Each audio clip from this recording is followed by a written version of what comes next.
Hello, everyone. Welcome to Perspectives on a Way Forward, a roundtable discussion of the proposed plans for the future of the United Methodist Church. These plans will be before the delegates at the special call General Conference in St. Louis at the end of this month. I'm Vicki Brown, news editor for United Methodist News Service. I'll be moderating the conversation between the proponents of the proposed plan. During this discussion, we hope to present a reasoned conversation that will be informative for both delegates and the wider United Methodist audience. Here's the rundown of how this will unfold. Each speaker will have 2 minutes to present opening remarks. Afterward, we'll pose questions submitted by the panelists themselves, our audience through social media, and staff from News. When a question is directed to a speaker, he or she will have 2 minutes to answer. In order to address as many questions as possible, I'll step in if the speaker goes over the allotted time. Before we begin, I want to state that United Methodist News Service has no position on any of the proposals. As a journalistic organization, we provide fair, balanced, and objective coverage of the ongoing debate, and we are working tirelessly to provide avenues where all voices can be heard. This discussion is pre-recorded. It will be shared through social media and on umnews.org. Now, let's get started.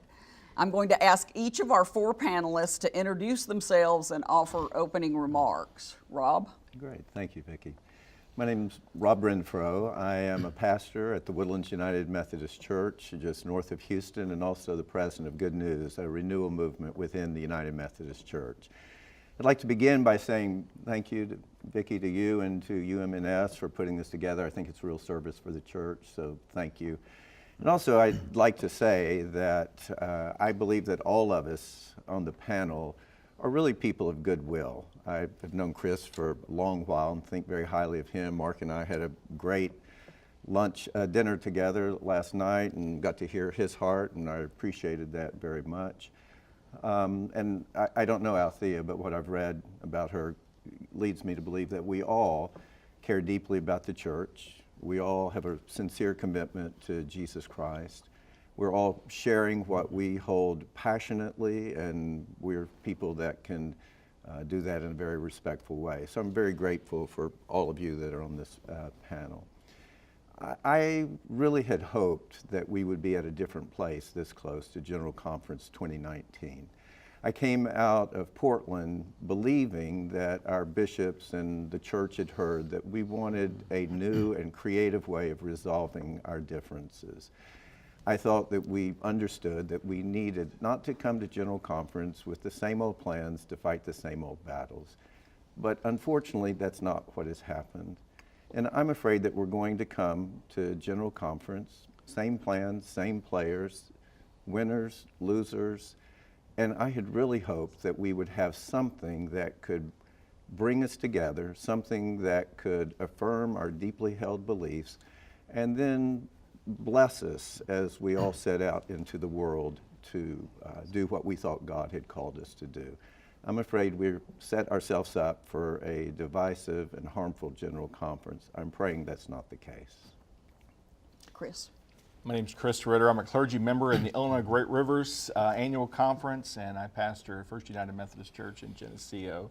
I want to thank United Methodist News Service as well for hosting this forum. I'm here to speak on behalf of the Connectional Conference Plan. And it is the one plan that looks beyond the human sexuality divide and really looks at a United Methodism 2.0. It's by far the most ambitious plan. I brought a prop with me. These are all the parts of the Book of Discipline that would be relegated to connectional conferences. This is the Book of Discipline that we would have as a United Methodist Church. It's not really a compromise plan, it's a cooperation plan. And it invites us to be a church in a whole new way. And that takes courage, but I think it's the one plan that has the potential to leave us in actually a better place than what we are today. You know, it takes our old jurisdictional system, which is really a Jim Crow era map of the church. You can almost see the Mason-Dixon line if you look real close. It takes that and reinvents that whole level of the church to help us to restructure along ideological lines, I think the Connectional Conference Plan realizes that the human sexuality debate is just a shibboleth for deeper issues about how we approach Scripture and ministry. And I think it gives us 3 times the chance we have today of reaching the culture, because it allows 3 different expressions of the United Methodist Church. It requires agreement that doesn't exist right now. It requires constitutional amendments that will need to be passed and ratified. But it does set an optimistic tone for the future of the church. So I'm happy to be here and answer questions about the Connectional Conference Plan.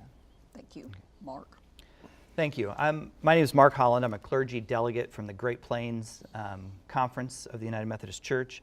I am 3rd generation United Methodist pastor, and as I tell everyone when I talk about this is personal to me, because this is our church, and I think it's personal to all of us, because we all have this deeply held passion for not only our faith in Jesus Christ, but also the tradition of the United Methodist Church. So I take that very seriously as we have these conversations with my brothers and sister who we have different views but come out of the same tradition. I've been to 5 general conferences and have seen play out over the last 20 years a lot of the brokenness around the human sexuality debate specifically, but over a number of ideological issues. And I was at the conference in 2016 and was able to make the motion to ask the bishops to lead. It felt like the analogy where the dinner plate's just going to crash on the floor, and the only thing you can do is sweep it up and throw it away. And it felt like that's where we were headed in 2016, and I asked the General Conference if they'd be willing to support asking the bishops to lead. I give the bishops a lot of credit because they didn't have to lead.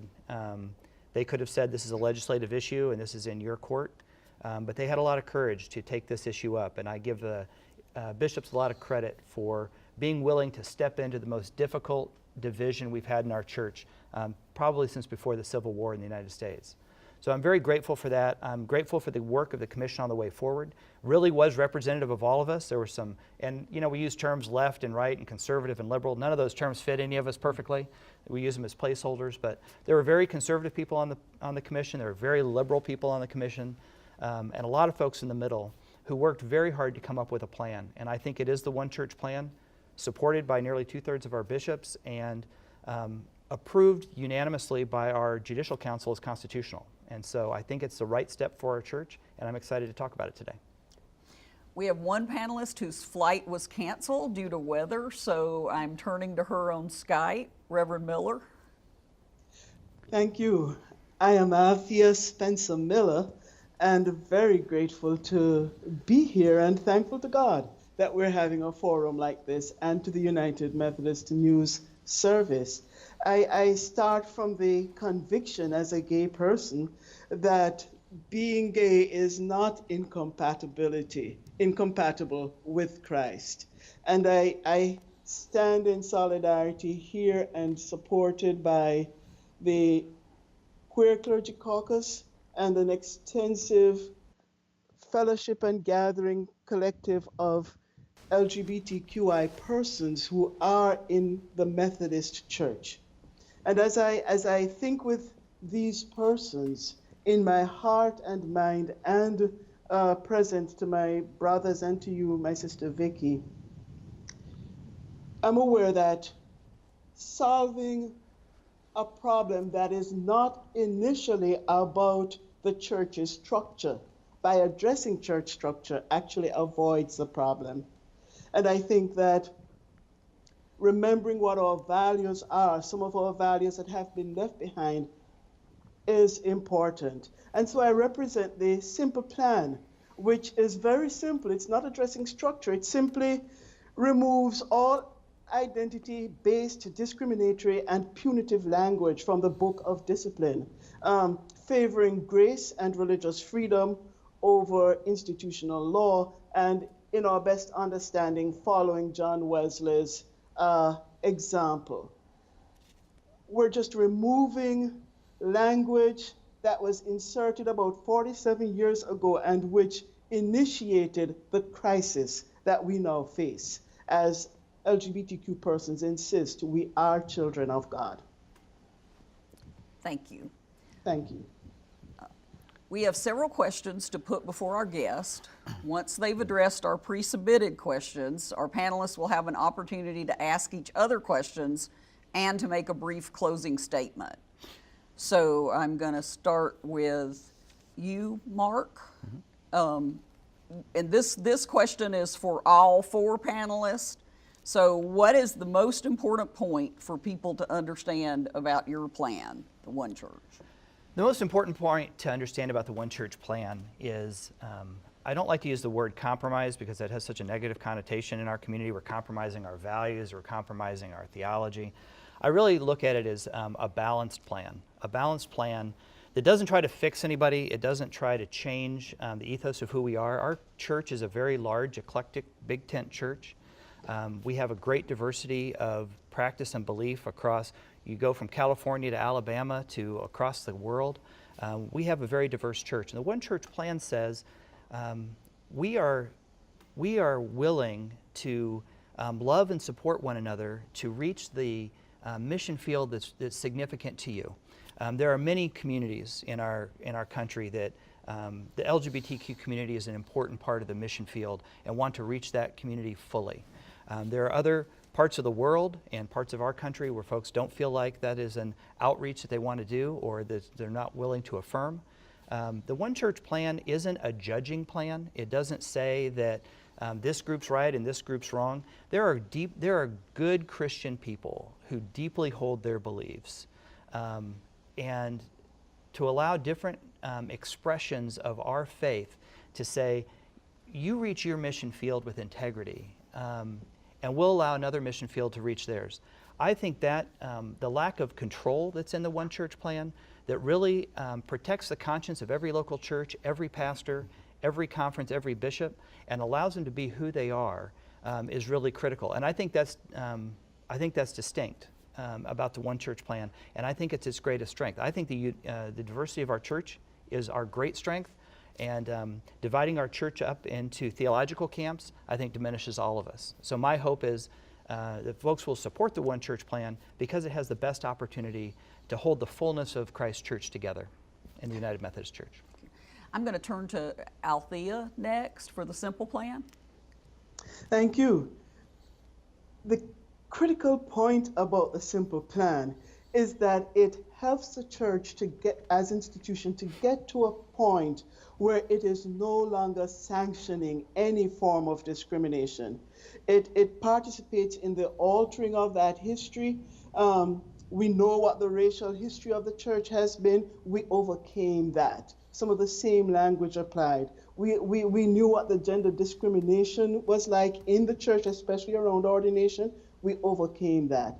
The simple plan allows that the church, by removing the punitive language and the identity-based language, no longer sanctions any form of discrimination, certainly not this one. It will not alter the structure of the church, and in that way I think we stand with the One Church plan. We're similar to the One Church plan. We do not impose, the simple plan does not impose any compulsion on any group of persons inside the church, and it allows for LGBTQI persons to be present in the church in any region, in any jurisdiction, in any conference, without a sense of an axe hanging over their heads, without that sense of vulnerability that at any point someone is going to be able to enact some kind of charge against them. I think it frees the entire church to be who they are, where they are. It doesn't change. We would love to see a new horizon where there is just no sanctioning at all of prejudice or discrimination where it exists. But for the time being, it allows persons the freedom of their conscience. And I think that is grace-filled, and it is the way of God in Christ Jesus. Thank you. Chris, would you like to speak to the Connectional? Sure. The U.S. Military chaplains have to cooperate with one another across great differences, and they have a phrase called cooperation without compromise, and that's been something that I've been working on the last 5 years. How can we get to a place where we can work together? I hear a lot of folks that support maybe the simple plan or the one church plan say that this satisfies the conscience of traditionalists. It does not, and I've become convinced, as I've talked to people across the church, that if either of those plans pass, we're going to end up with more than one church. And so the Connectional Conference Plan tries to create a wineskin that will accommodate everyone. There's a lot of ideas that we think, I've heard a lot of people across the spectrum say is a good idea. I've heard people say, I wish we didn't have General Conference on U.S. election years. Well, the Connectional Conference Plan does that. I've heard people say, I wish we didn't get together for 2 weeks at General Conference, and it wasn't, a lot of what we talk about isn't relevant to a lot of folks that are there because it's finding pensions they don't have access to and that sort of thing. We have a much shorter General Conference under the Connectional Conference Plan, a much thinner book of discipline under the Connectional Conference Plan. A lot of the things our general agencies need to be reinvented. The Connectional Conference Plan triggers that. So there's a lot of work that we need to do anyway over the next 10 years. It's not like we can pass one of these plans and then we'll be fine. My bishop got up and said at our meeting of the clergy last week, he said, we're circling the drain. I've never heard a bishop say that before. What we're doing is not working. This issue could go away tomorrow, and we need to have major work done in the United Methodist Church. And so why not lean into that? Why not restructure completely and have the UMC 2.0 that's really going to take us into the future without division? Okay, thank you. Rob, you're speaking to both the traditional and the modified Right, traditional. thank you very much. Well, what I appreciate about the modified traditional plan is that it keeps us connected, maybe in a different way than our other panelists would see. But I think it keeps us connected to the clear teaching of Scripture, keeps us connected to 2,000 years of Christian teaching regarding sexual ethics. It keeps us connected to our brothers and sisters in the developing world, many of whom have told us that should we adopt one of these other plans, they would be forced to leave the United Methodist Church. And it keeps us connected to the global ecumenical church. I don't want to separate the United Methodist Church from any of those important connections. I don't want to separate ourselves from the global ecumenical church. And I believe that if we change our sexual ethics, that's exactly what will happen. I think, too, that it connects us with our historic way of dealing with difficult problems. When we decided, before any of us were born, or 1 year after I was born, when we decided to ordain women, there were people who didn't want to do that. There was an annual conference, I believe, that appealed that decision and said we'd like to have our own ordination standards. What we didn't do was suggest that some annual conferences could ordain women and others not, and call it the one church plan. In the same way, if we had pastors who said that they did not agree with infant baptism, we wouldn't say, well, we honor your conscience, you just have a very sincere different view than we do. We'll have pastors with different practices within the denomination. Both with baptism of infants and then of ordination with women, we said, look, we Methodists, we have a position. We think it's biblical, we think it's what God desires, and this is not a matter of individual conscience. This is church polity. This is who we've agreed that we're going to be. And so I think the modified traditional plan keeps us connected to the way that we've dealt with other difficult issues. With those issues, we don't paper over them, have different policies and practices, and call ourselves one church. We say we have a Methodist way, and if you're comfortable with it, wonderful. If not, you're probably a very fine person. You may be called to be in ministry, but it's probably outside of the United Methodist Church. Chris, what role should the Bible play in decision-making at General Conference? And if there are multiple biblical interpretations, who decides the right one? Well, that's a great question. Our current teachings on human sexuality reflect our United Methodist understanding of human sexuality as related to Scripture. And I believe when you look at our global church, a majority of our church supports that. But it seems like we have two canons within the canon that we read from. We have, I think we even have 2 John Wesleys when we talk about the Wesleyan tradition and what it means. And these are mutually refutable. I mean, to some of the claims that one side makes refute the claims the other side makes. So there's no way to harmonize those. So that's what brings us to a structural solution like the Connectional Conference Plan. Since we're reading Scripture in different ways, since those ways directly contradict one another, how can we be one church? And the Connectional Conference Plan says we can do that by being 3 churches within the same church. It's not an ideal plan. It's, the Connectional Conference Plan isn't anybody's first choice. It's not my first choice. If you look at the Commission on a Way Forward, nobody that endorsed the Connectional Conference Plan endorsed it alone. I think maybe there was one that did that, but it had equal support from the One Church Plan supporters, equal support from the traditional plan supporters. It doesn't reflect anybody's ideology. It just simply says we're never going to agree on this stuff. So why don't we organize our church so that we're not harming one another, so that we're not fussing with one another, and let's get on with the kingdom business as we understand it.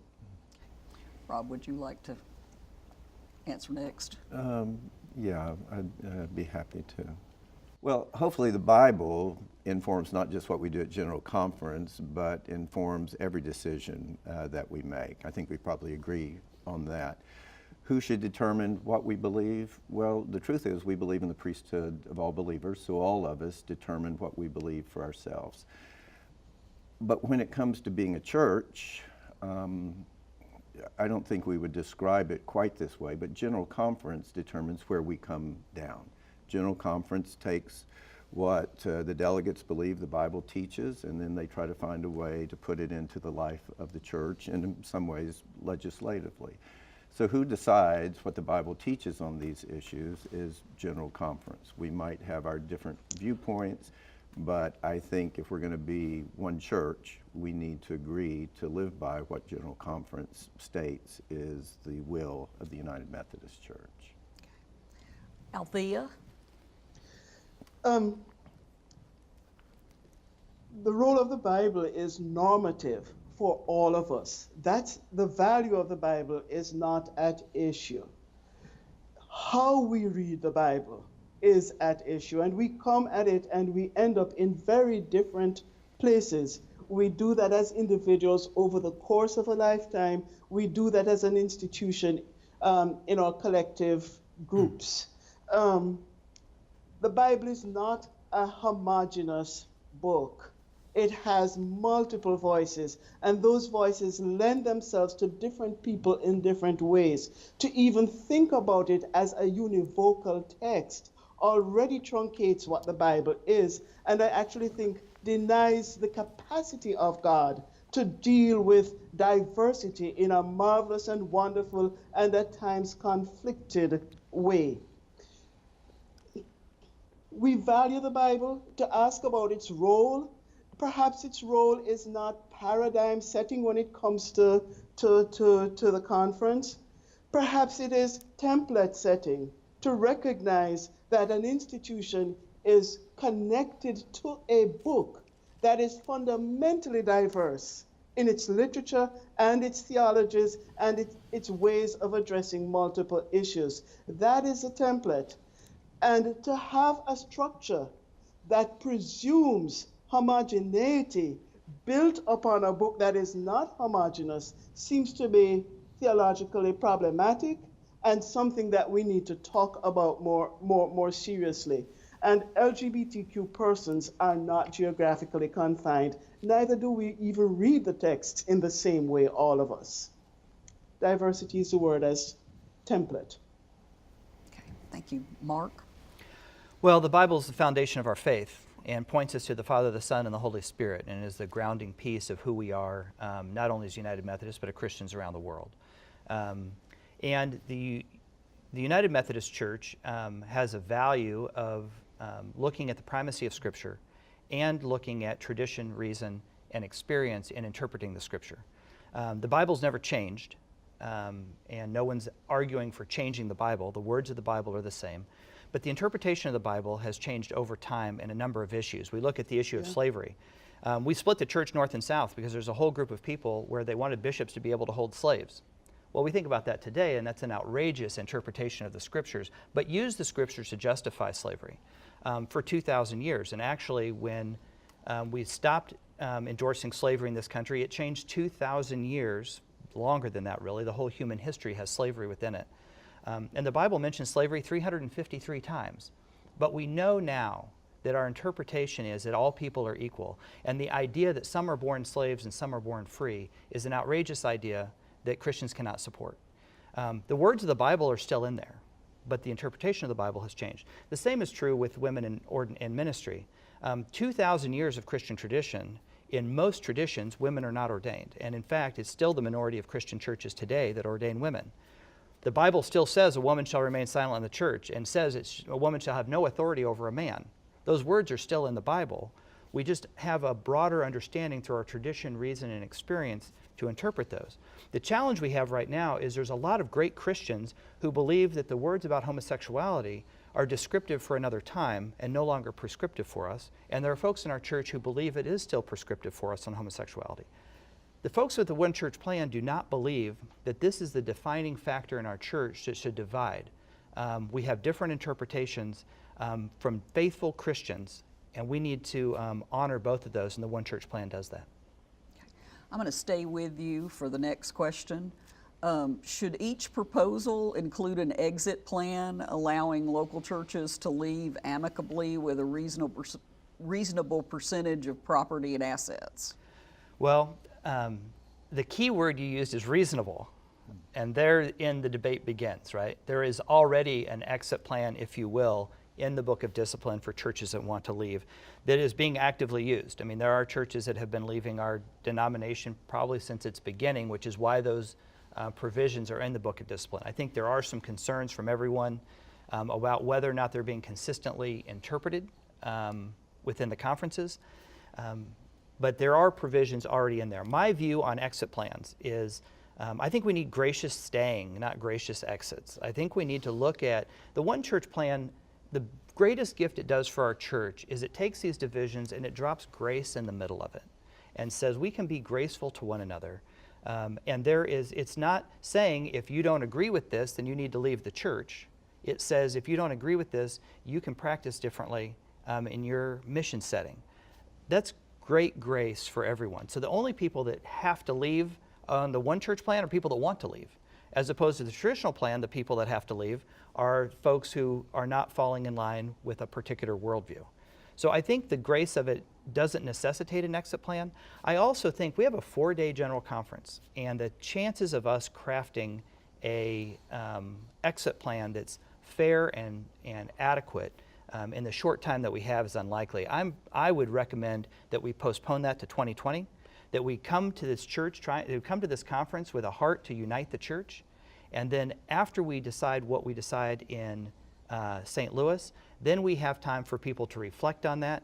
Taking a year before we decide that lowers the temperatures. I think there's a lot of calamity stated of what's going to happen if the One Church plan passes. I think that's overstated.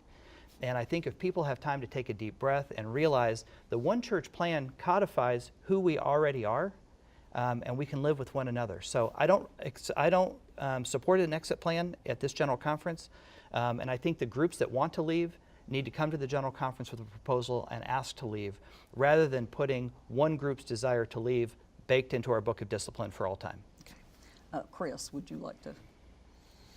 You know, I hear that comment a lot, there's already an exit plan. Well, the exit plan for clergy is surrender your credentials and leave, and that's not a very good exit plan. There's the exit plan for, the current exit plan for churches is, you know, request to a church conference. The bishop and the cabinet will come in and see if there's enough denominational loyalists to see if we can keep the building open with the 40% rather than the 60% that want to leave.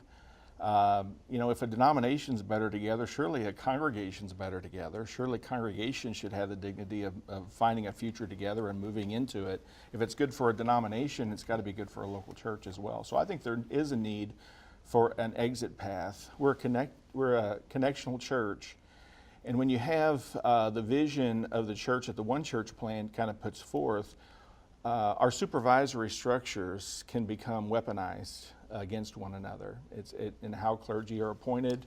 It's one way to say you can maintain the New Testament sexual ethic that the church has believed for 2,000 years, but your district superintendent or your bishop may be positioned otherwise. It just doesn't create a space for traditionalists.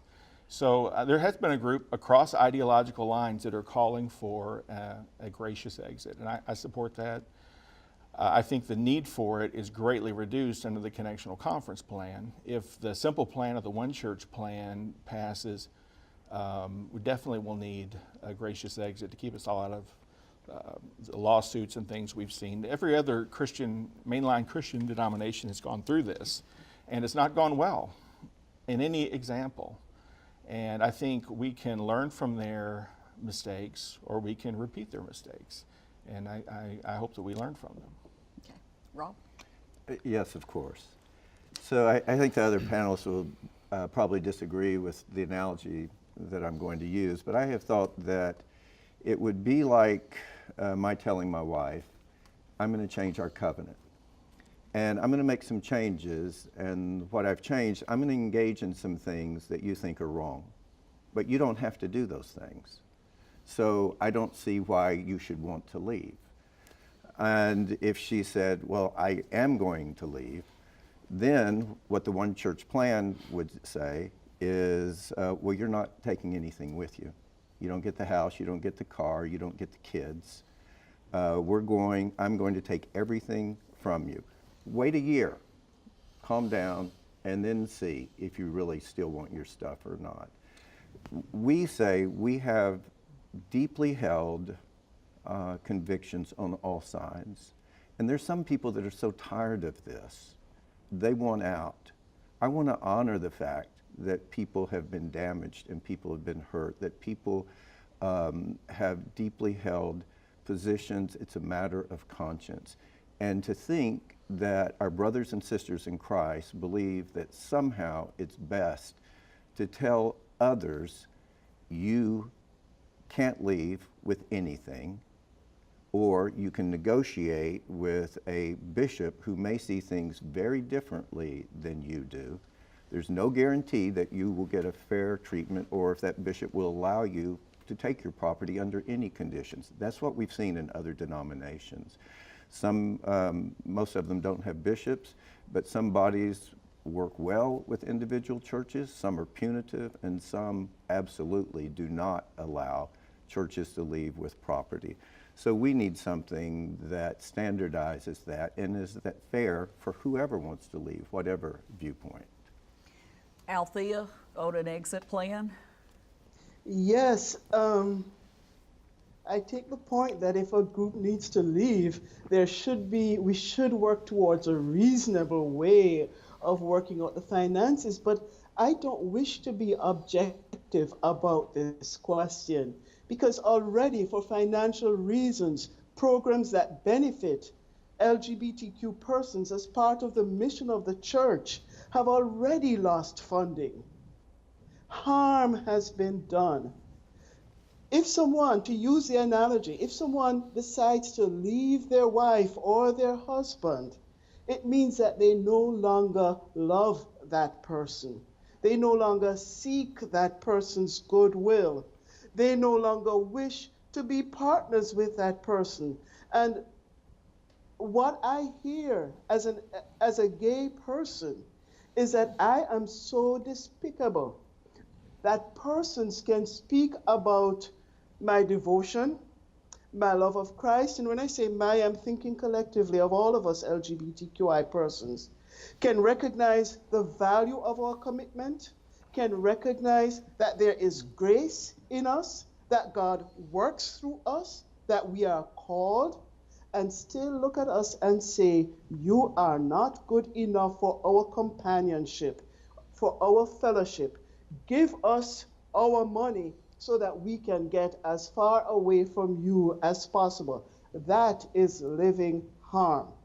And as to the structural division that seems to hold us all together, it does not hold LGBTQI persons together, because if we divide for structural reasons, there will be LGBTQI persons in those divisions. This issue will not go away, because we will not go away. I am not for division. Okay. All right, now we're going to enter the portion of our program where questions will be addressed to specific panelists. So, Althea, often progressives say that we need to change our polity on sexuality to reach modern progressive people, especially young people. Now, church attendance is falling across denominations. If the United Methodist Church becomes more progressive, what would happen to attendance? If I could do some vocabulary shifting, that issue is something I have been exposed to in the context of the quest for the full inclusion of LGBTQI persons inside the United Methodist Church. Not all of us are progressives on every issue. We're a conglomerate of approaches to all the issues that we speak about. So it's not only a progressive concern. I'd also like to move away from a strict accounting of the numbers that are in the church on a Sunday for worship to a fuller way of thinking about who passes through our doors. I attend the Church of the Village in West Village in New York, and we get a lot of folk who just enter the church in a McDonald's kind of way, and I don't mean that derogatorily. They're passing by, they see a church that is inclusive, they stop in, they visit with us. Some persons continue to fellowship with us. Some people have a good time for one Sunday, some visit from other places. So a way of counting that includes not only the steady presence, but also the nomadic presence inside the church. But I think the biggest impact will be upon the people who feel that the Methodist Church has something to offer them in terms of ministry. The people who will turn to pastors, turn to our church members. Those are numbers that we don't easily account for, and they swell the figure. It will affect positively the mission of the United Methodist Church to be more fully open, more fully inclusive, more fully welcoming. The gospel of Jesus Christ, with all its ramifications, will be more readily available to a wider group of persons. Thank you. Rob, what message should LGBTQ United Methodist hear from the traditional or the modified plans?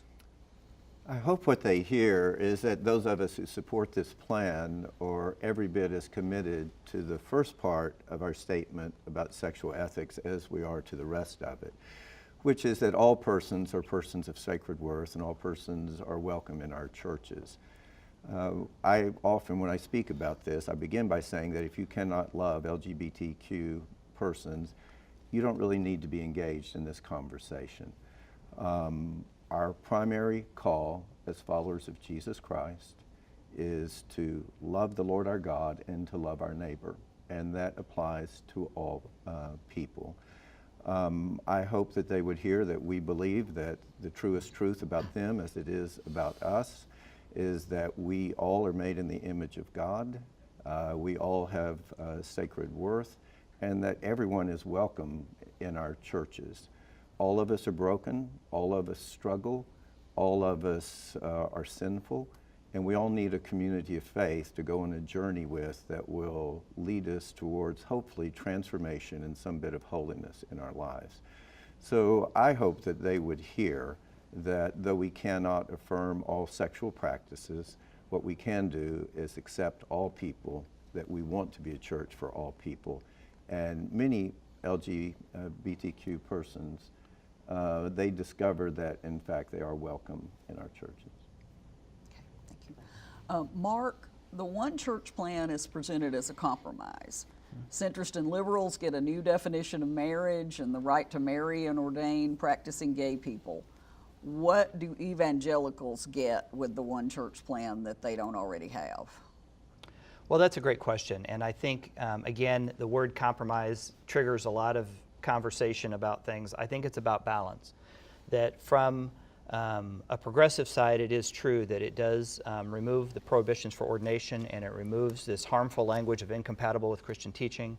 And it also allows the default in the One Church plan, and this is very important, is that there can be no gay marriages or same-sex marriages in our churches unless the church votes. So the default plan is that that doesn't happen, which for 90% of our churches, there just aren't a lot of gay and lesbian people asking to get married there, and those churches are not going to have to talk about it. That's one of the talking points of other groups that are working against it, is that every church would have to vote. Only churches that feel like reaching gay and lesbian people are part of their mission field would need to vote, and then they could allow weddings in their churches. So it does open it up. What it gives for evangelicals or for conservatives or however individuals want to define themselves, it's not for me to define, is that it gives them an opportunity to be in the church and continue to practice the way they're currently practicing. Every local church continues to be can choose to have conservative practice. Pastors are protected intrinsically in the One Church plan to continue to be conservative. Every bishop, every annual conference is allowed to continue their practice.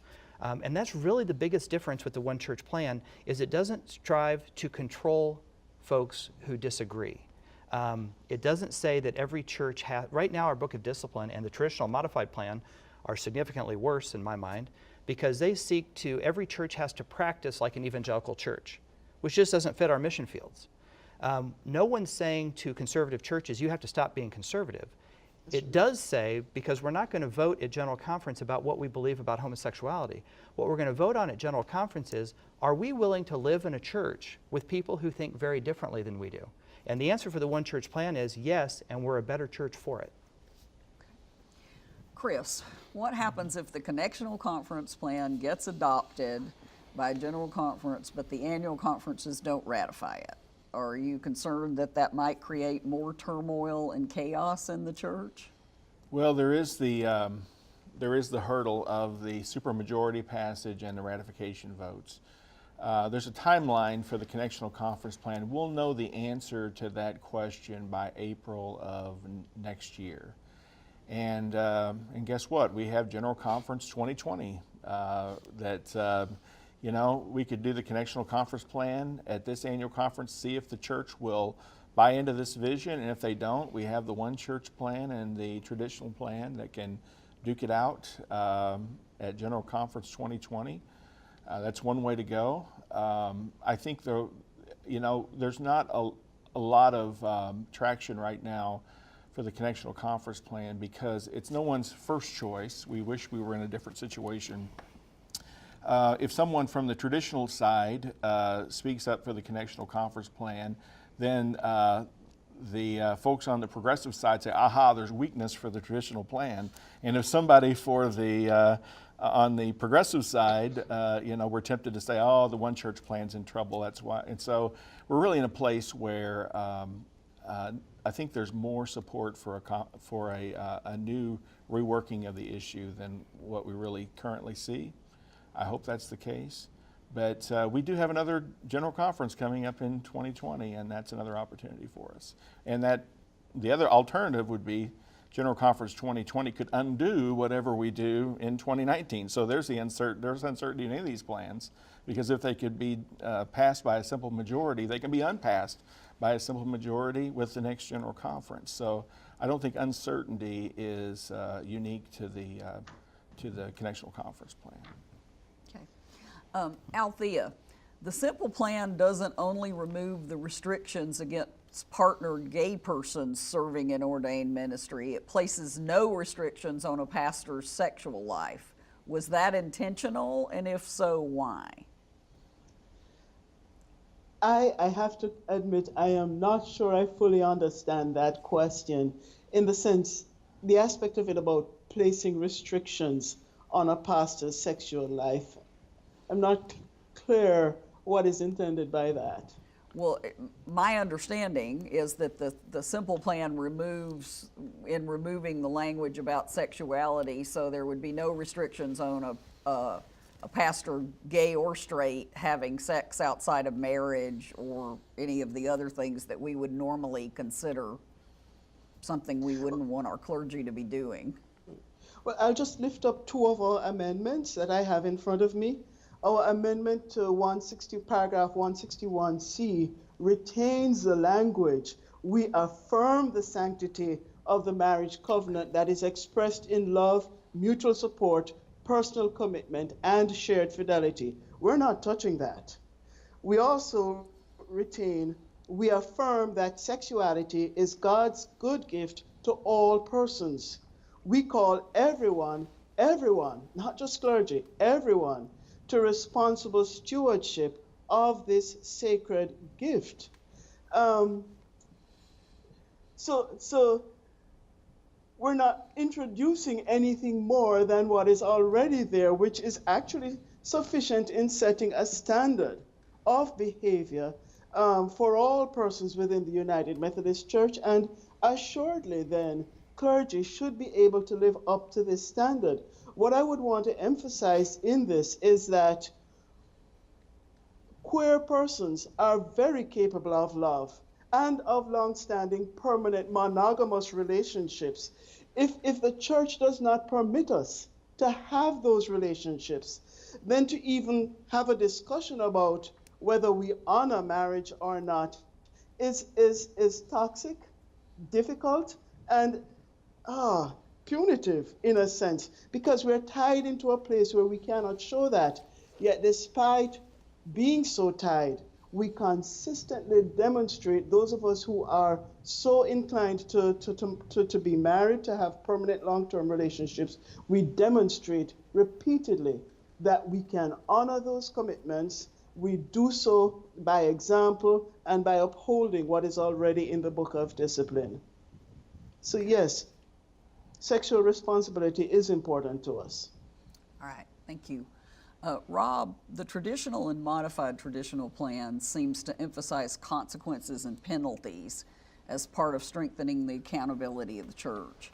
Do the concepts of just resolution and healing, as set forth in the Book of Discipline, paragraph 362, also receive emphasis, and if so, how? It's a very good question. And you're getting to something that has been really a great frustration for those of us who are traditionalists, because the just resolution process has been misused over and over again. What is very typical is for a pastor to break our covenant, and perhaps by a marrying gay couple. Someone files a complaint. It's never done lightly. People I know that have done that, it's always with great trepidation and prayer, reticent to do it. And then the bishop and the team get it, and they begin to deal with it.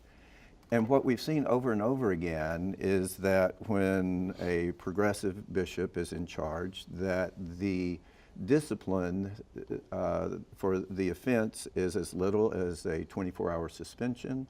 Sometimes it's been writing a paper on why you did this and why you felt like you were right and how we should all live together with differences. And some bishops have just dismissed the complaint altogether and not even given a reason why. The way that I understand how the Bible would want a true process of resolution, restoration, reconciliation is the one who broke the covenant should acknowledge what he or she did, take ownership of that, ask for forgiveness. We would use the word confess what we have done, and then grace can be given and that person can be restored back into the life of the church, and the unity of the church can be restored.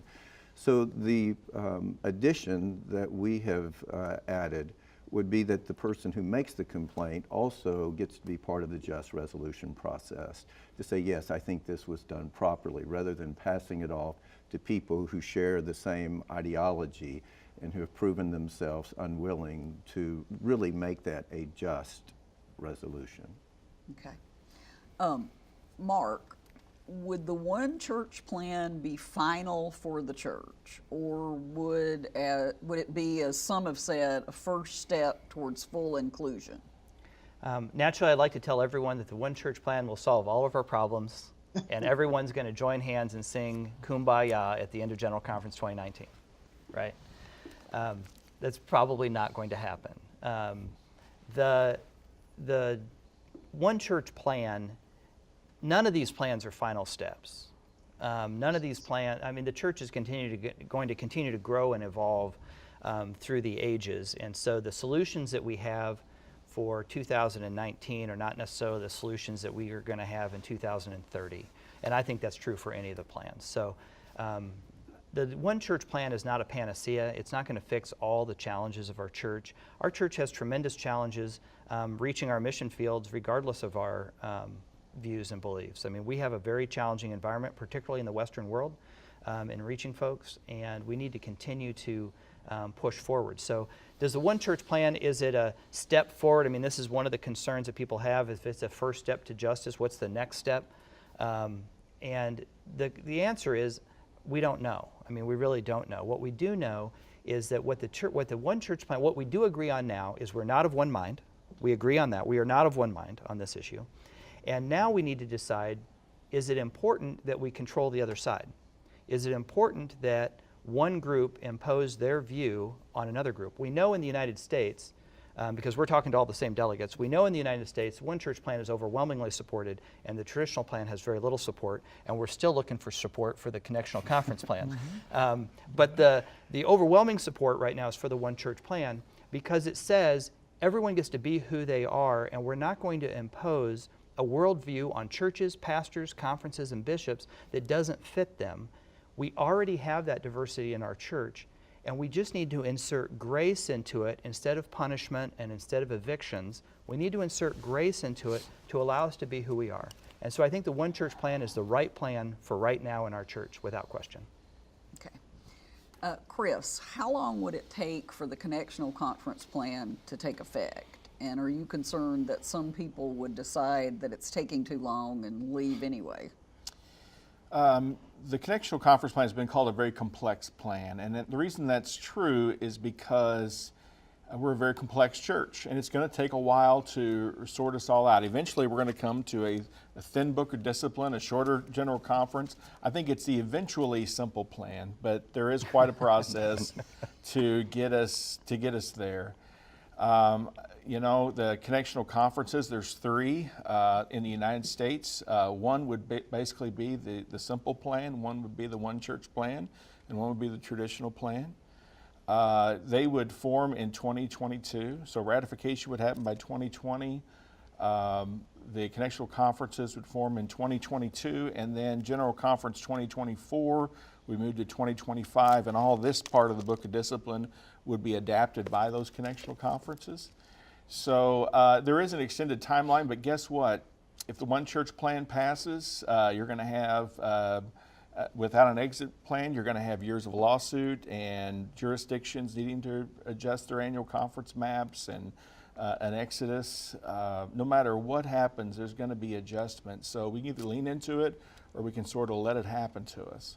I think the Connectional Conference plan at least gives us a roadmap for the future. It's a long roadmap, but it's going to be long anyway. I think we're fooling ourselves to think that we can have a vote this month and the issue will be behind us. We've got bigger issues to face. Okay. I have a couple of questions for all the panelists, and then we'll move to the part where the panelists will ask questions of each other. So, Rob, I'm going to start with you. Okay. Who suffers if your plan passes? One thing that I don't like about going to General Conference is that we know that people are hurt, we know that people feel damaged, and that's why I had hoped that we might be given an option for this General Conference that would change the game, that we wouldn't have the same people promoting the same plans. All these plans have been out there, okay, to varying degrees. Chris is really kind of the newest and the most creative, but even it was around before 2016. The One Church plan in various forms has been around for many years.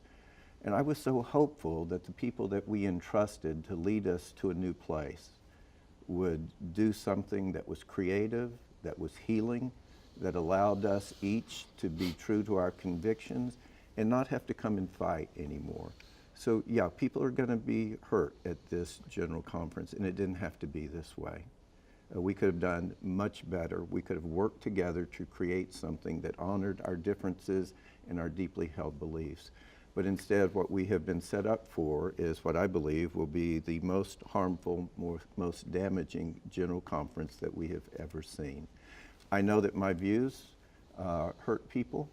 I go away from general conference, and technically my side, we don't like using the word, has won every time since 1972. I never go away feeling like a winner. I go away depressed and sad for my church and sad that good people have been hurt. I can't walk away from my beliefs. I can't expect these folks to walk away from their beliefs, even though if they were ever codified in the Book of Discipline, it would do great harm to my church and to many churches like mine. So we have really good people who see this really differently, and because we were not given a different kind of option, people are going to be hurt. Okay. Althea, would you like to speak to this? Who would suffer if your plan passed? I found it a very difficult question to think about. If the simple plan passed, and that would be wonderful. If it passed, I think the people who would suffer, and I hesitate to use that word suffer, I think the people who would be hurt, who would be angry, are the persons who do not wish to see LGBTQI full inclusion in the church. I can't call it suffering because they would still go away being able to live their lives fully. The only impact upon them is that they would be invited to be part of a body of people that grows in grace, grows in love, grows in its capacity to interact with persons who are different, and to find themselves growing out of a boxed God into a God who has created this wonderful diversity of humanity, and I do believe has generated a kingdom that we all can live in. So I hesitate to use the word suffering. I do think there would be hurt and anguish for persons who have deeply held beliefs around LGBTQI persons. But if the simple plan does not pass, there will be vocational, life value, self-esteem, diminishing suffering for the LGBTQI community, because there will remain institutionalized validation of the rights of different groups to keep discriminating against LGBTQI persons. Okay. That's suffering. Mark? Well, I think the issue of suffering is an interesting question, because I think there is suffering now. And just by comparison, the traditional plan is by far the most punitive. I mean, it's a 22-page plan. 7 pages are penalties, including mandatory sentencing guidelines, and then 6 pages of leaving. So it's a winners and losers group, and it basically says, this is the worldview, and we're going to impose it on this other group. And if you don't like that, you're going to be forcibly removed from the church through trials. There's going to be a certification process where everyone has to sign. And you have to certify, the way the traditional plan is written is you have to certify your view on homosexuality, not on your faith in Jesus Christ as the living God. But it raises homosexuality above all other issues in our church. And we basically organize our church around homosexuality, and we punish people who don't believe that. Not only LGBTQ persons, but their allies as well. So it's a winners and losers plan. The one church plan, who would suffer? Every local church gets to choose whether or not it's going to do marriage. And every pastor gets to choose whether or not they're going to do a marriage. Everyone's conscience is protected. There's no forced suffering. There's no forced worldview on either group. Every annual conference will decide if they're going to ordain gay and lesbian people. And here's the reality. There are gay and lesbian people in every annual conference around the world doing effective ministry right now. So the annual conference would be able to decide, and every bishop would not be forced to go against their conscience. So in terms of the suffering, if someone is suffering by another church being who they are, I think that's their choice. But in terms of the church saying, we're going to punish, and if we reverse this and said, we're going to have a reverse, if the simple plan, we're not just removing the language, but it said everyone must do this or you're going to be brought up on trial, that would be punitive. The one church plan is not punitive. It gives grace for people to be who they are. And if people choose to suffer because people are being who they are, I think that's people's individual choice that we can't control. Yeah. Chris? Well, we're in a difficult place. And, really, we've been talking about LGBTQI folks. This is only about the LG part of that. That's we haven't even got to the other part, really, to talk about the future. Your question was who would suffer under the Connectional Conference plan. It's the one plan that I think has the potential to have everyone find a place that works for them. Each Connectional Conference has its own logo, has its own name, has its own bishops, yet we remain the United Methodist Church with connection to one another. I think one of the losers in the Connectional Conference plan would be the outside influencers. Some people don't realize there's thousands of dollars that flow in, and it's not a few thousand, it's many, many thousand, trying to influence. The United Methodist Church has become a prize in the culture war. If we become the largest church that changes our definition of marriage, that's going to be a win for some folks. If we keep a traditional stance, it's going to be a win for others. I would like to think the Connectional Conference plan is not a win-lose scenario, and that it's the church saying we're not going to play this game anymore. We quit that whole thing, and we're going to organize ourselves differently, maintaining the connection we can maintain with one another, and we're not going to fight over the same things over and over again. It's amazing the amount of energy that's been expended on this effort. The meetings just I've been to, flown to, been a part of, it's amazing internal energy that should be put toward the mission field. We're all staring at our belly buttons. We're coming to put more ink in a book when no one's listening to the ink that's already in the book. So why are we doing this to one another? Let's stop the harm. Let's stop the fighting. Let's find a different way to be the church.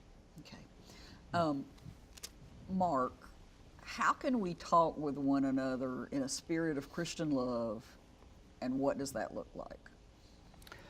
Well, it's a really good question. It's not with 864 people with 8 microphones and a countdown timer with 3 speeches for and 3 speeches against, unless we move to shorten it because we're running out of time. Then it's 2 for and 2 against, and it's 1 minute each. The legislative process is not the way we're going to resolve problems. The way we're going to address our differences is having dinner together, right? The way we're going to resolve our differences is putting people in a room and actually talking through the issues rather than a legislative process. Our church was modeled after the U.S. government with 3 branches of government, and 250 years ago that seemed like a really good idea. Unfortunately, we're behaving just like it right now. And we're letting the way the culture goes left and right against each other impact our church. I think the way we bridge that is by having genuine conversations with people. Our family, I don't know what anyone else's Thanksgiving table looks like, but I know what ours looks like. And we have people around our Thanksgiving table who think very differently about this issue and about a whole host of issues. And we love one another and we care for one another. And I believe we deserve a denomination that is as graceful around differences as our own families are. I also know every local church that I've been in, every United Methodist church has people on very different places on this issue. But you know what we do with people in our church that we disagree with? We sing in the choir together, we serve at the food pantry together, we worship the Lord together. And when it comes time to bake that funeral casserole, we don't say, well, that person's too liberal for me, I'm not baking their family a casserole. We deserve a denomination that is as gracious with differences as our own churches are, And I think the one church plan allows for that grace. And I think that the way it allows us to talk to one another without the threat of trial from one worldview over the other. It brings us down to equal footing and says we're all valued and we're all children of God. That's a great place to start a conversation. Okay. Chris? Well, Ephesians 4 gives us the model. It says, speaking the truth in love. I don't think we honor one another by not being frank and honest with one another. And I don't think we honor one another by being less than loving to one another. And I think I try to put myself in the shoes of my LGBTQ brothers and sisters as this conversation is going on. To me, the conversation is not so much about that spectrum as about the nature of marriage. And to me, that comes down to Jesus' definition in Matthew 19 and in Mark 10. That's given to us. I get a little discouraged when I hear other people talking about what satisfies my conscience when it doesn's I feel like the child is allergic to peanut butter and someone shoving a peanut butter sandwich in my face and you'll be fine. They're deeply held convictions. And I think we need to honor those differences and not wallpaper over them or just pretend like they don't exist, or, oh, you'll be fine. Your bishop won't agree with you, but you'll be fine. You'll be protected. We're in a low trust environment. And so we need to realize we've had many years of, well, just trust me, we'll all play by the rules. This isn't about just arguing over what's in the book. It's if what we have in our book of discipline is going to be followed or not, and it hasn't been. And so it's our mechanisms for unity that are our mechanisms for decision making. It's not just our decisions that have been questioned, it's our mechanisms. So it's time for us to really be honest with one another, for each of us to name where we're at, and then to, from that point, decide if we can be a church together. Okay. Rob? Well, a big part of it is telling the truth, and the other part is hearing the other person. And that's been, again, a frustration on the point of traditionalist. So we have tried to, as often and as clearly as possible, say it's very different than sitting at a Thanksgiving table. If we are changing our sexual ethics to bless something that we believe is contrary to God's will, that we believe is contrary to the scriptures, and that does damage to people. If that becomes the position of the United Methodist Church, we can't be complicit with that. We'll have to leave because we can't give our name to it, we can't give our money to it, we can't give our efforts to it. You would make us complicit with something that we believe promotes sin. We can't do it. North of Georgia, their annual conference took a poll. 25% of the delegates to the North Georgia annual conference said they would leave the United Methodist Church if the one church plan passed. The WCA, admittedly conservative group, just reported on a survey. Over 2,600 people responded. 89% of them said they would leave the denomination if this passed. The Good News, which I'm president of, we surveyed 130 leading evangelical pastors. 90% said they would leave if the one church plan passed.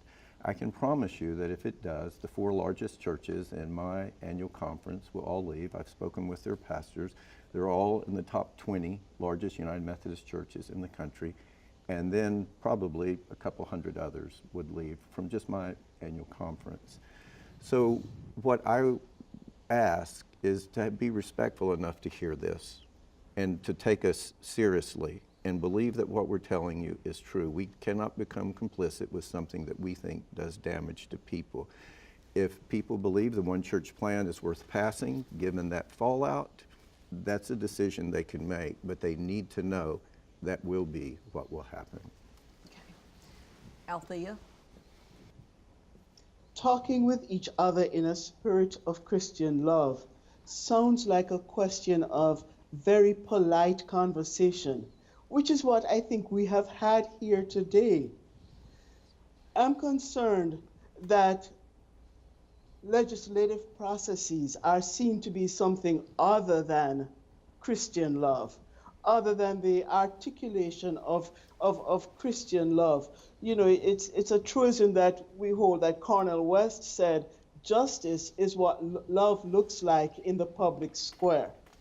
When we have finished having a nice go around where we have been thoughtful and considerate, we are in a panel with 3 Euro-American cisgendered males and 1 immigrant, gay, black female. When we leave this polite conversation, our experience of reality is very different. And that experience of reality is shaped by our attitudes, by the beliefs we hold dear, and ultimately by the ways in which we vote.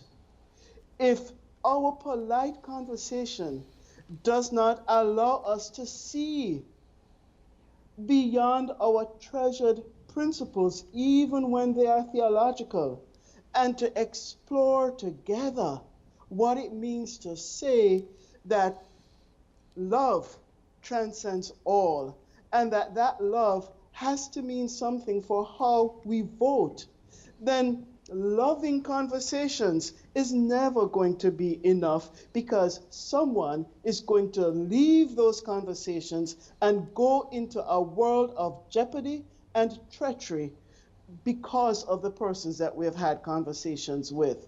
If our conversations can't change the fabric of our world, then we have a question around what it is that we're conversing about. Okay.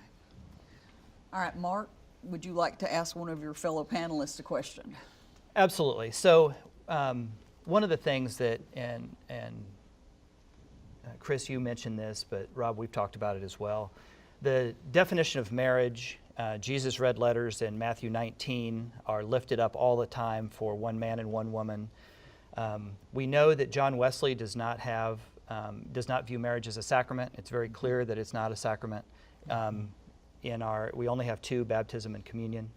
But when the same red letters of Jesus call anyone who remarries for reasons other than infidelity an adulterer, and we have bishops who are divorced, we have pastors who are divorced, and we have adulterous marriages by Jesus' definition happening every weekend in our churches, and the same people who are participating in that sexual ethic, that definition of marriage change that happened a generation ago, are willing to overlook it and still say we have to impose the other part of that verse, Matthew 19, on gay and lesbian people, but it doesn't apply to us.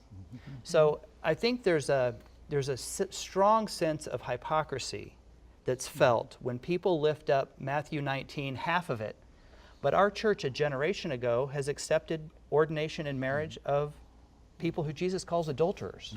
So can you help with that? Well, it's a difficult issue. I think what we find is that, and I certainly value the words of Jesus above all others, but we have a canon that defines our faith for us. And so the difference, and let me just state that I think we've maybe all agreed that we are too light when it comes to handling divorce. That the church needs to do a better job of helping people become reconciled. But we have an entire canon, and what we find is that there are other places where there are exceptions given. For example, Paul tells the Corinthians that if you are married and a non-believing spouse leaves, you're no longer bound. Jesus said Moses gave you a way of handling divorce, not because it's God's will, but because of your hardness of heart. There is more nuance to the question of divorce and remarriage, and I'm not trying to make a defense of divorce. What we don't do with divorce is say, you know, divorce is my lifestyle, and I feel good about getting divorced over and over again because I can or because that's who I am. We have premarital courses to prevent it. We have counseling when people are thinking about it. We have courses afterwards so that people can be healed and so they can not repeat that issue, or if it's a mistake, that mistake. So the church handles it in a pastoral way, in a proper pastoral way. What we don't find in the scriptures is any nuance whatsoever regarding same-sex sexual relations. There is a consistent witness, no exceptions, and so I understand, and I think it's something good for those of us who are traditionalists to look with and wrestle with what you've pointed out. But I think it's a very different issue than how the Bible approaches same-sex relationships. Althea, would you like to ask one of the other panelists a question? Yes, and I think, I'm sorry, Rob, I'm going to pitch it to you. That's okay. And Chris, it's not that I'm not finding something interesting in your plan. I do, but we don't have time for me to ask that question. So the question to Rob is this. My colleague, Dr. Tracy West, in a presentation, created a picture of our present society where in the U.S. we're moving towards an increasingly punitive and criminalizing stance where LGBTQI persons are concerned. And we are also seeing an increase in violence against such persons. I'd like you to connect that to, when was it, 1976? When the punitive and discriminatory words were placed inside the Book of Discipline.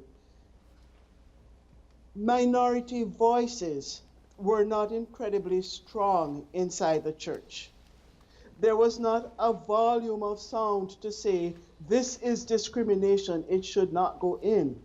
And so we ended up in a situation where we have this problem today that we're discussing.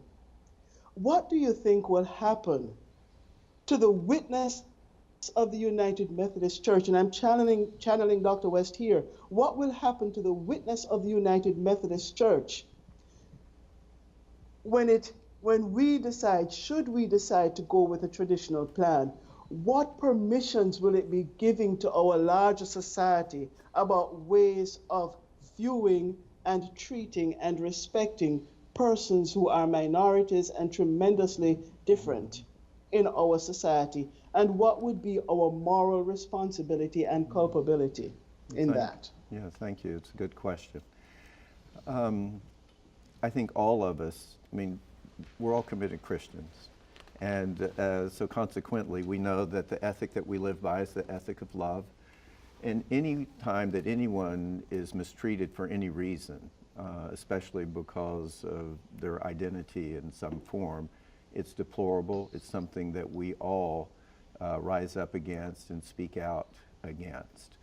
So I think we're very similar in that regard. And again, whenever I speak on this, the vast majority of my opening comments is that this is never a subject to be taken lightly. It's never a subject for people to even joke about, that's beneath us, and that if we cannot love people and accept people, then we have a bigger problem than the person that we can't accept. So I think it's very important that we have not just a balanced message, but those of us who have a traditional position, that we lead, and we're very, very strong, that we should be the biggest champions of protecting people's rights and their dignity. And if we're not doing that, then we are failing as representatives of Christ. I think it's possible to affirm people completely, welcome people, protect their rights, and at the same time to say that some sexual practices fall outside of what Scripture has revealed to be God's will. I believe we can do that, and I believe we should do that. Okay, I'm going to turn to you for a question since you've... Okay. Well, probably not surprisingly, Mark, okay? I know you don't like the word compromise, but what I think that sometimes the one church plan is portrayed as it ends the fighting. Okay, everybody gets to do or be what they want to be. I see that differently, and I want your input. So right now we go and we do fight, unfortunately, every 4 years in a city far away. And it's not a pleasant experience for anybody. The way that I see the One Church plan is that, for example, my annual conference, we usually vote about 2-to-1 for a traditional position. So once this plan is passed, it doesn't draw lines. Compromise, I think, says, okay, I didn't get everything I wanted, you didn't get everything you wanted, but we'll draw the lines here and we'll stop fighting. But this doesn't stop the fighting, because my annual conference and many annual conferences that vote for a traditional plan will have this brought every year to our annual conferences. And it won't be in a city far away with people we don't know. It'll be with our colleagues in ministry. And then it will also bring it into our local churches. You say that you won't have to vote, but most of our churches, at least in areas like I live in, you're going to have parents, or you're going to have gay couples. They'll want to get married, or they'll want their children to get married, and they will bring that into our church. And now we will have to vote on that. And it won't be in St. Louis.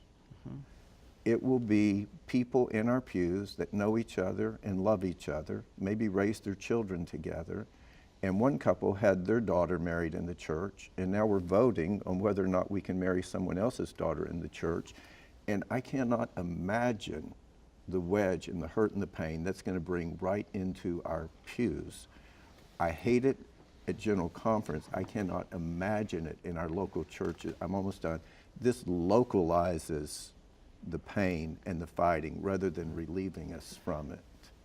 Well, I appreciate your statement. I do believe that your statement's based entirely on your perspective right now, because you're in a conservative church and in a denomination that has a conservative position.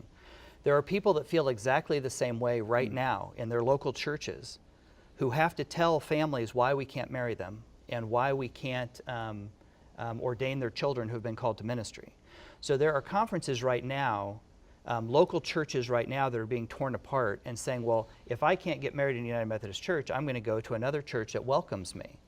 So right now, the conservative churches have been spared the conversation that progressive churches have been undergoing for the last 40 years, trying to explain to progressive people why our church doesn't fully value them and their children. That's a very difficult conversation, and you're right, it's difficult. And we are losing people who need to be in a church where they're fully affirmed. And so the statement that this will bring it down to the local church, you've just had the luxury of not having to talk about it the way the progressive churches have in progressive conferences. You don't see a difference between voting and having a conversation? I do, because I think that the pain is the same. And I do believe, I believe in healthy churches and healthy pastors. We're called by God to have difficult conversations with people. We do it all the time. We do it in hospitals. We do it around hospice care. We do it for life and death issues. We talk to people whose children are going through drug and alcohol issues. I mean, we talk about difficult issues as a church all the time and how to be in ministry. I trust our churches. I believe people are able to have these conversations, and we can model that and we can lead that.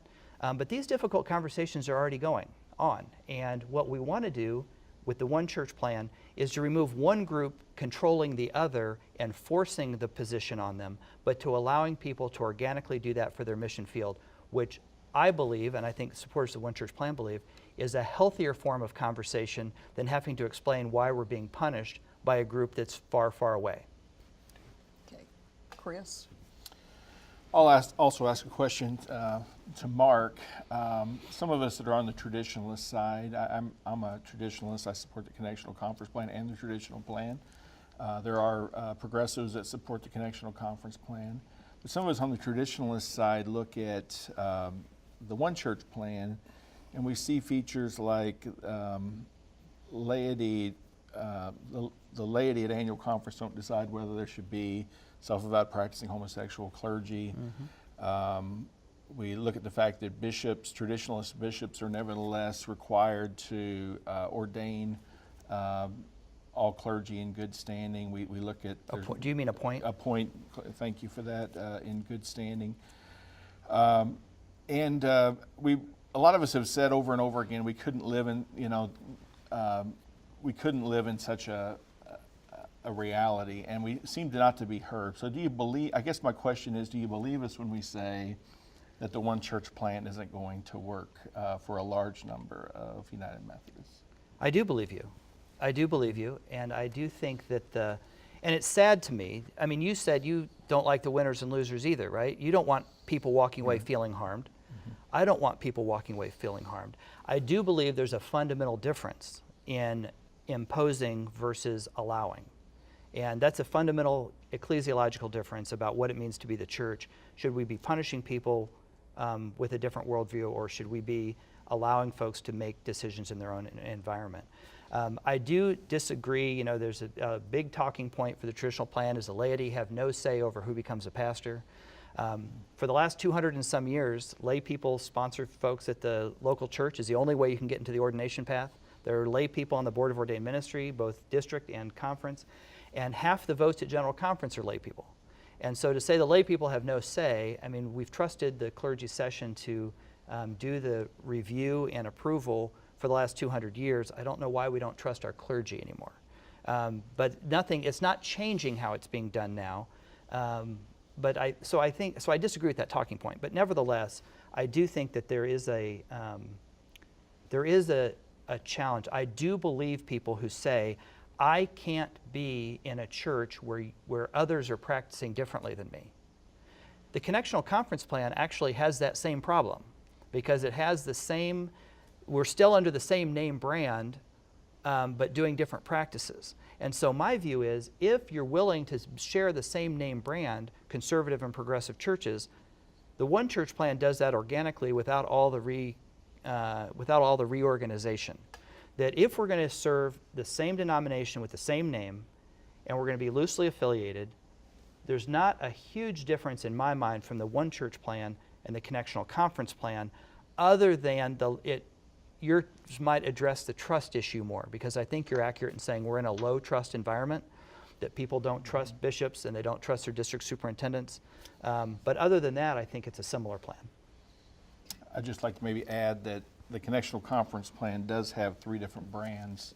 So you use the United Methodist name, but you also have some distinctiveness. That's fair. Thank you. And if I might, I know I'm sort of on a different point, but the conference plan, the CCP, performs, you're presenting it as if there will never be LGBTQI persons in those conferences. What will happen when they turn up, when we turn up in those conferences? Will it be another restructuring? Shouldn't we at this point be trying to find a way to truly live together rather than putting ourselves in the position where we enter into a cycle of restructuring because LGBTQ persons turn up in our midst? That is a real problem. It's as if we disappear because we have restructured, and we don't. Well, I'd just like to speak to that. I'm a pastor, and like many pastors, I'm honored and blessed to pastor folks that are same-sex attracted. There's a lot of people that, our church believes in confessing our sins to one another. So I have people come in my office, and I have folks that are openly gay in my church, and I have folks that are same-sex attracted, and they're trying to live by the understanding of Scripture that our Book of Discipline says now. None of these plans is designed to eliminate LGBTQ folks from a church. That's not a goal of any of them. That's not something that we're seeking. I think the folks that do get left out are the folks who have actually listened to our church's teaching, and they say, I'm same-sex attracted, but I agree this is what the Scriptures say, and they're not trying to draw attention to themselves, but they've actually formed their life around the current teachings of our church. I think sometimes they get left out of this discussion. But none of these plans will end disagreement. None of these plans will say, I love what some of my progressive brothers and sisters on the commission say, is that everyone in all these conversations, we all want to minister to LGBTQ folks. The difference is how we want to do that and how we feel is faithful to Scripture. Okay. So I don't expect that to change. We're going to move to the closing statement portion, and Mark, I'm going to start with you, a 1-minute closing statement from each of the panelists. All right. Well, I want to thank United Methodist News Service, and I want to thank my brothers and sisters in Christ for the opportunity to have this conversation. I think it's a benefit to the church to be able to talk about the plans in this kind of format. So thank you for providing the format and the opportunity. I do think the One Church plan, it's not a panacea, but it takes the conflict in our church, and instead of ramping up the punishment, it inserts grace. Instead of dividing us up, it inserts grace. And it inserts grace to say, we are of different minds, we have different mission fields, and we need to be effective in reaching those mission fields. And the best way we can be effective is to allow conservative churches to be conservative, progressive churches to be progressive, and the same with the pastors, the annual conferences, and the bishops. I think the One Church plan is a great grace moment that has been given to us by the bishops. And I would say if you are interested in more information, I'm the executive director of Mainstream UMC, and our website is mainstreamumc.com, and I would invite you to go, and you can find more resources about the One Church plan. Okay. Rob? If I can build on what Mark said, I do hope that we can be one church. I have a problem with contextualization being different messages for different audiences or different parts of the country. We're not selling soda pop. We're not trying to find out what sells in different sections of the country or to different audiences. We're called to speak the truth in love. And so the question is, has God spoken about sexuality? Has he spoken clearly enough that we know what it is, and is it important enough that we as United Methodists have a position rather than thinking that anybody can hold any and preach any view, and then that'll be okay because that's what people want to hear and will attract people. That's not what contextualization means. Contextualization is, how can I speak the truth that God has revealed in his word in such a way that that person can hear it as the gracious invitation for a life of transformation and a life of relationship with God. Okay. Chris, I'm going to. I too would like to thank United Methodist Communications for hosting this forum, and I guess I'd like to speak to delegates. I think the Connectional Conference Plan is not the first choice of a lot of folks, but I think as we're kind of grading the legislation, let's all vote for our favorite plan, and let's vote for the plan that provides a structural place for everyone. And so if we could be open to the Connectional Conference Plan, I think in that 3 or 4 days that we're going to be together praying and talking about this, that more and more people may come to realize this is the best path forward, given our current players, given the situation we find ourselves in. And so I hope we all just stay open to the Holy Spirit and looking at the full range of options before us. Okay. Althea? Thankful. I'm thankful too for this opportunity, for this conversation that we have had. I would like to put the simple plan right there as actually the best plan, because it allows for persons to live according to their beliefs, but in one body. It seeks to move the church to that place where we abhor any form of discrimination, and that is our plain message. It calls for LGBTQI persons to have more than simple welcome in the churches, but within the church, should we hear God's call to a different kind of service, a full-time service, that we have room for that growth to happen. Thank you for this. We don't fully eliminate discrimination. None of the plans is perfect, but I do think the simple plan allows us to be the fullest church that we can be. Thank you. No, I really appreciate you all being here. Thank you for presenting your position so eloquently. We encourage our viewers to share this important discussion widely. As I mentioned before, UM News is committed to providing fair, balanced coverage of the issues before the church. Turn to us to coverage before, after, and during the special session, which is February 23rd through 26th. The best way to make sure you see all of the coverage is to sign up for the UM News Daily Digest. In addition to English, you'll find coverage in French, Korean, Spanish, and Portuguese.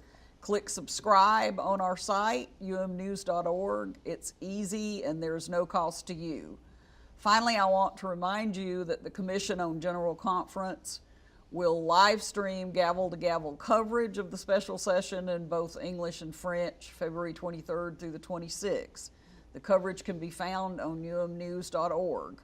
Thanks again to our guests and to our viewers as we near this historic event within the United Methodist Church.